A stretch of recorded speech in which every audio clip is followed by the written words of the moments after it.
All எல்லாரும் எப்படி இருக்கீங்க? எல்லாரும் ரொம்ப நல்லா இருக்கீங்கன்னு நம்புறேன். Have a happy and healthy life style. இன்னைக்கு நம்ம வீட்ல என்ன சாப்பாடுன்னு பார்த்தீங்கன்னா, லஞ்சுக்கு ஒயிட் ரைஸும் கருவாட்டு குழம்பும் தான். அதுதான் செய்ய போறோம். அது செஞ்சுக்கிட்டே வாங்க நம்ம கொஞ்ச நேரம் பேசிட்டு இருக்கலாம். வாங்க வீடியோக்குள்ள போகலாம். இன்னைக்கு பாடி ஷேமிங் தான் இப்போ ரொம்ப பெரிய டாப்பிக்கா போயிட்டுருக்குது. என்னன்னு கேட்டீங்க அப்படின்னா, நியூ மாம்ஸா இருக்கவங்க எல்லாருமே இந்த டிப்ரஷனுக்கு உள்ளாக்குற ஒரு வார்த்தை என்னன்னு கேட்டிங்கன்னா, பாடி ஷேமிங் தான். ஏன்னா கல்யாணத்துக்கு முன்னாடி அவங்க ஒரு பாடி ஸ்ட்ரக்சர்ல இருந்திருப்பாங்க. ஆஃப்டர் மேரேஜ்க்கு அப்புறமா, ஆஃப்டர் பேபிக்கு அப்புறமா ஒரு பாடி ஸ்ட்ரக்சருக்கு வந்துருவாங்க. அதுக்கு முன்னாடி வரைக்கும் நம்ம எப்படி இருந்தாலும் கொஞ்சம் கிண்டலாவும் நிறுத்திக்கிறவங்க, கல்யாணம் ஆகி குழந்தை பொறந்ததுக்கப்புறம் நம்மளோட ஸ்ட்ரக்சர் ஃபுல்லா மாறுனதையும், அவங்களோட வார்த்தைகளால நம்மள எந்த அளவுக்கு காயப்படுத்த முடியுமோ, அந்த அளவுக்கு காயப்படுத்துவாங்க. அதுக்கு அவங்க வச்சிருக்க பேர் அக்கறை. ஆனா அது உண்மையாலுமே பாடி ஷேமிங் தான். ஆஃப்டர் மேரேஜ்க்கு அப்புறமே லேடீஸ்க்கு கொஞ்சம் உடம்பு போட்டுரும். குழந்தை பொறக்கறதுக்கு அந்த டைம் பீரியட்ல பார்த்தீங்க அப்படின்னா, நம்மளே மாசம் மாசம் ஒரு 2 கிலோ, 3 கிலோ ஏறிட்டே இருப்போம். ஏன்னா நம்ம சாப்பிட்றது தானே கன்வெர்ட் ஆகி குழந்தைக்கு போகுது அப்படிங்கிறதுனாலயும் ஒரு ரீசன் வச்சுக்கலாம்.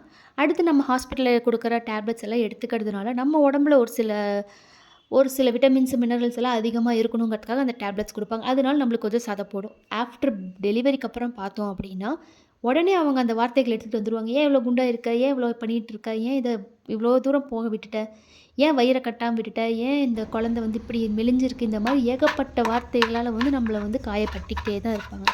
இதுக்கு எல்லாத்துக்கும் ஒரே சொல்யூஷன் என்ன அப்படின்னு பார்த்தீங்கன்னா, நம்ம மனசு என்ன சொல்லுதோ நம்ம அதுபடி தான் நடந்துக்கணும். இதில இன்னொரு விஷயம் என்னன்னு பார்த்தோம் அப்படின்னா, குழந்தை இருக்கு. நம்ம குழந்தைக்காக தான் எல்லா வேலையும் செஞ்சுக்கிட்டு இருக்கோம். குழந்தைய நம்ம பார்த்துக்கிட்டே இருக்கிறதுனால நம்மளுக்கான டைமே அங்கே இல்லாம போயிடுது. நம்மளுக்கான ஒரு பர்ட்டிகுலர் டைம் கிடைச்சா தானே நம்மள பார்த்துக்க முடியும். பேபி இப்போ என்னோட பேபி 2 இயர்ஸ் ஆகுது. இப்போ பார்த்தீங்க அப்படின்னா, பாப்பாக்காக நம்ம நெறைய சேஞ்ச் பண்ணிக்குவோம். நம்மளுக்கான ஷெட்யூல் மாறிடும். நம்ம நைட் ஃபுல்லா ஃபீட் பண்ணிக்கிட்டு இருந்தோம் அப்படின்னா, மார்னிங் எந்திரிக்கிறதுக்கு ஒரு டைம் ஆயிடும். நைட் இப்போ நான் ஃபீடிங் நிறுத்திட்டோம் அப்படின்னா, அதுக்கப்புறம் ஒரு டைம் ஷெட்யூல் மாறும். இப்போ இத்தனை சேஞ்சஸ் நம்ம பாடி உள்ள ஆக்கிக்கிட்டே தானே இருக்கு. அப்படி மாறிக்கிட்டே இருக்கும்போது எப்படி நம்ம ஒரே ஸ்ட்ரக்சர்ல இருக்க முடியும்? இது எல்லாத்தையுமே தெரிஞ்சவங்களே நம்மள பேசும்போது நம்மளுக்கு கொஞ்சம் ஹர்ட் ஆகுற மாரி இருக்கும். எப்பயுமே ஒரு விஷயம் நல்லா தெரிஞ்சுக்கோங்க. நம்மளுக்கான டைம் வரும்போது தான் நம்மளால ஷைன் ஆக முடியும்.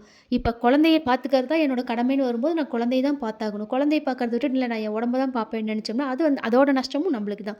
ஸோ எப்பயுமே ஃபர்ஸ்ட் ப்ரியாரிட்டி நம்ம பேபிக்கு தான் குடுப்போம். அடுத்தவங்களோட வார்த்தைக்கு எப்பயுமே ஃபர்ஸ்ட் ப்ரியாரிட்டி குடுக்காதீங்க. சொல்றவங்க சொல்லிட்டு போட்டும். இந்த காதுல வாங்கி அந்த காதுல விட்டுருங்க. எப்பயுமே ஒரு விஷயம் நல்லா தெரிஞ்சுக்கோங்க. நம்மளுக்கான டைம் கண்டிப்பா ஒரு நாள் வரத்தான் போகுது. அன்னைக்கு நம்ம ஷைன் ஆக தான் போறோம். இவங்க சொல்றது எல்லாத்தையுமே நம்ம மனசுக்குள்ள எடுத்துக்கிட்டே இருந்தோம் அப்படின்னா, நம்மள நம்மளே ஸ்ட்ரெஸ்ஸுக்கு உள்ளாக்கிக்குவோம். இப்ப இத சொல்றவங்க எல்லாருமே இந்த ஸ்டேஜ கிராஸ் பண்ணி தான் வந்திருப்பாங்க. இவங்க என்னென்னலாம் ஃபேஸ் பண்ணாங்களோ, அதே தான் நம்மளும் ஃபேஸ் பண்ணியிருக்கோம். ஏன் இவங்கள நம்ம ஃப்ரீயா விடணுங்கிற ஒரு தாட் அவங்களுக்கு வரல அப்படிங்கிறது எனக்கு தெரியல. இந்த பாடி ஷேமிங்கிற ஒரு வார்த்தைய வச்சுக்கிட்டு இன்னும் எத்தன நாள் இன்னும் நம்மள கஷ்டப்படுத்திட்டு இருக்க போறாங்கன்னும் தெரியல. எப்பயுமே ஒரு விஷயம் என்ன அப்படின்னா, நம்ம புரிஞ்சுக்கிட்டு ஒரு விஷயத்த செய்யறதுக்கும், புரியாம செய்யறதுக்கும் நெறைய டிஃப்ரென்ஸ் இருக்கு. தெரியாம சொல்றாங்க அப்படின்னா, அத நம்ம விட்டுறலாம். தெரிஞ்சுக்கிட்டே நம்மள காயப்படுத்தணும்னே சொல்ற ஒரு சில வார்த்தைகள காதுக்குள்ள கூட விடக்கூடாது. அவங்கள அப்படியே போயிட்டு வாங்கன்னு அனுப்பிச்சு விட்டுறணும். அதுதான் நமக்கு ரொம்ப நல்லது. இப்போ பேபி பர்த்துக்கு அப்புறம் பார்த்தீங்கன்னா, நம்மளுக்கு ஒண்ணு சி செக்ஷன் ஆயிருக்கும், இல்ல நார்மல் டெலிவரி ஆயிருக்கும். சி செக்ஷன் ஆயிடுச்சு அப்படின்னா, அந்த வூண்ட் எல்லாமே ஹீல் ஆவறதுக்கே பார்த்தீங்கன்னா, கம்ப்ளீட்டா 6 மந்த்ஸ் ஆகும். நம்ம இந்த டெலிவரி அப்போ கோ த்ரூ பண்ண இந்த ஹார்மோனல் பேலன்ஸ் எல்லாமே கரெக்ட்டா நார்மல் ஆகறதுக்கு 2 இயர்ஸ் ஆகும்ன்னு சொல்றாங்க. இந்த 2 இயர்ஸுக்குள்ளேயே நம்மளுக்குள்ள எவ்வளோ மூட் ஸ்விங்ஸ் இருக்குங்கிறத நம்மளால மட்டும் தான் ரியலைஸ் பண்ண முடியும். ஒரு குழந்தைய வச்சுக்கிட்டு நம்ம எவ்வளோ கஷ்டப்பட்டுட்டு இருக்கோங்கிறத வெளிய இருக்க யாருனாலயும் புரிஞ்சுக்கவே முடியாது. ஏன் சொல்லப்போனா நம்ம ஹஸ்பண்டாலயே அத ஃபுல்லா ரியலைஸ் பண்ண முடியாது. அவங்க வருவாங்க, அவங்க நம்மள பார்க்கும்போது நம்ம குழந்தை கூட விளையாண்டுட்டு இருக்கோம், குழந்தைக்கு நம்ம ஃபீட் பண்ணிட்டுருக்கோங்கிறது மட்டும் தான் தெரியும். அதுக்கு முன்னாடி நம்ம எவ்வளோ வேலை செஞ்சுக்கிட்டு இருக்கோம், அவங்கள தூங்க வைக்கிறதுக்காக நம்ம எவ்வளோ கஷ்டப்படுறோங்கிற எந்த விஷயமே யாருக்குமே தெரியவே போறதில்ல. அந்த குழந்தையோட ட்ராவல் பண்ணிட்டுருக்க நம்மளுக்கு மட்டும் தான் எவ்வளோ பர்டனா இருக்கு, எவ்வளோ கஷ்டப்பட வேண்டியதா இருக்கு, தூக்கம் கெடுறது இந்த மாரிலாம் நம்மளுக்கு தான் புரியும். இதையெல்லாம் நம்ம யார் மேலயும் திணிக்கக்கூடாது அப்படிங்கிறதுக்காக நம்ம கடமையா எடுத்துக்கிட்டு நம்ம செஞ்சுட்ருக்கோம். ஆனா அவங்களே நம்மள ப்ளேம் பண்றாங்க அப்படிங்கும்போது, அதெல்லாம் நம்ம காதுலயே வாங்கிக்கவே கூடாது. இப்போ குழந்தை ஒரு 3 இயர்ஸ், 4 இயர்ஸ் போனதுக்கப்புறம் ஸ்கூல் போயிட்டாங்க அப்படின்னா, நம்மளுக்கான டைம் அப்போ நெறையவே கிடைக்கும். அப்போ நம்ம நம்மள பழையபடி மாத்திக்க நெறைய டைம் இருக்கு. இந்த உடம்பு இப்படியே செட்டில் ஆயிரும், இனிமே மாறவே மாறாது அப்படின்னு சொல்ற வார்த்தைகள எப்பயுமே நம்பாதீங்க. எல்லாமே நம்ம கையில தான் இருக்கு.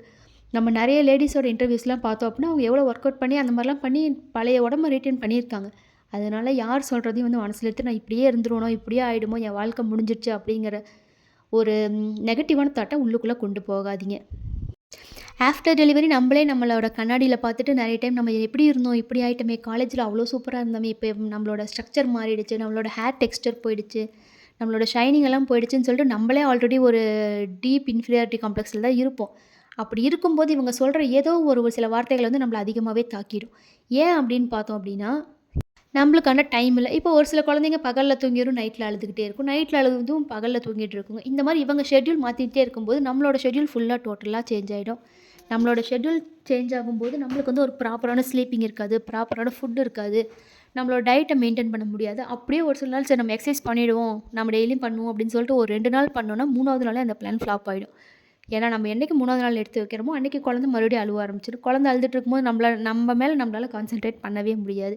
இந்த மாரி ஏகப்பட்ட விஷயங்கள் நம்ம கோ த்ரூ பண்ணி தான் லைஃப்ப மூவ் பண்ணிட்டுருக்கோம். இது தெரியாம பேசுற ஒரு சிலர் வார்த்தைகளால நம்மள நம்மளே காயப்படுத்திக்கவே கூடாது. அது இந்த காதுல வாங்கி அந்த காதுல விட்டுருங்க. எப்பயுமே உங்க ரோல உங்கள விட யாராலயும் சிறப்பா பண்ண முடியாதுங்கிறத நம்புங்க. செல்ஃப் மோட்டிவேட்டடா இருங்க. உங்கள நீங்களே காயப்படுத்திக்கிறதுக்கான வார்த்தைகள உள்ள விடாம இருக்கிறது ரொம்பவே நல்லது. நம்ம சேனல் இதுவரைக்கும் யாராவது சப்ஸ்கிரைப் பண்ணாம பார்த்துட்டு இருக்கீங்க அப்படின்னா, மறக்காம சப்ஸ்கிரைப் பண்ணிடுங்க. இதே மாரி இன்னொரு வீடியோல பார்க்கலாம். பாய்.